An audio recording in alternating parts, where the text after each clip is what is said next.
I am Tessa and I'll be your host for today. We are gathered here today for one of the biggest miracles on Earth, the beginning of life. As everyone knows, life begins when one is delivered to one's parents by the majestic stork. This lovely animal... What are you doing? Explaining the beginning of life. No, not that beginning of life, the sciencey one. But taking care of babies is a science. No, the other type of science. Real science. Oh, well, that was a bit ambiguous then. Right, sorry for that, moving on. Ah, yes, this is much better. The origin of life has been discussed extensively over the last centuries, which resulted in a number of different theories. One of such theories is that life began in hydrothermal vents. Zena, what exactly does this theory entail?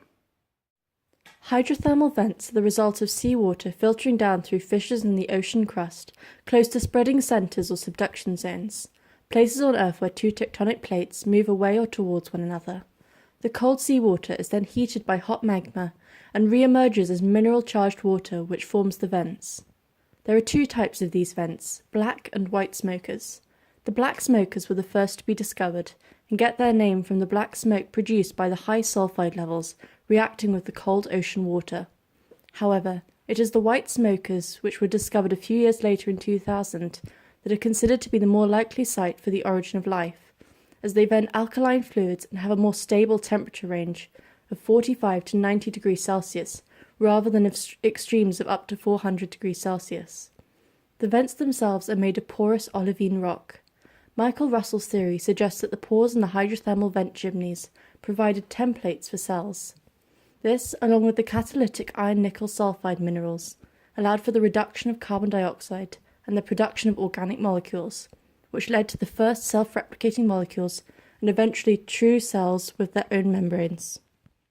Very interesting. Now, another theory I'm particularly fond of is that of panspermia. The idea of this theory is that life has been brought to Earth from space. Crazy, right? Support of this theory include the emergence of life at the end of the late heavy bombardment, which included a lot of meteorites that could have brought life in from outer space, which is packed with organic matter. Hsiu-Min, how did all that matter come here? Oh, that was wrong. These meteorites and the organic materials they contain have its origins beyond space and time. They are all made out of electrons, neutrons, and protons. These subatomic particles originated from the massive energy release that came with the Big Bang. First came the electrons, the mysterious and the massless.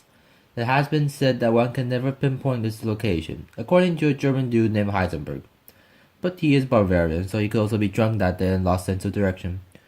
The neutrons and protons came later, possibly hand in hand. They are made out of quarks, minuscule particles that also emerged when the electrons came to be. Neutrons decompose into protons with a half-life of 614 seconds. The former has a slightly higher energy level than the other.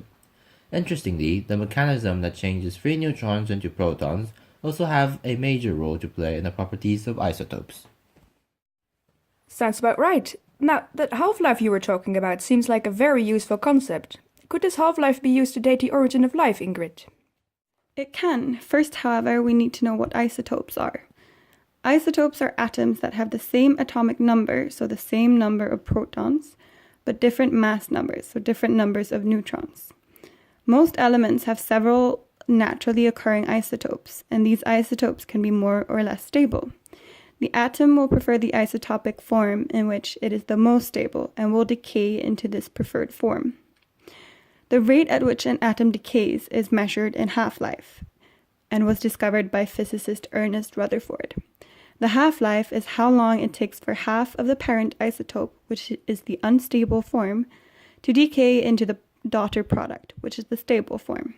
This half-life measurement is used to date rocks and fossils and is called radiometric dating. The radioisotope potassium-40 has a half-life of 1.25 billion years and is common in rocks and minerals. By using mass spectrometry, you can measure how much potassium-40 you have left in a sample, and by knowing the half-life, you can then determine how old the sample is, which enables you to put an age to fossils. Brilliant! So there you have it. We have taken you from the very origin of life on our beautiful planet to how to discover the secrets and ages of creatures long lost to us. I hope you all enjoyed. Goodbye for now.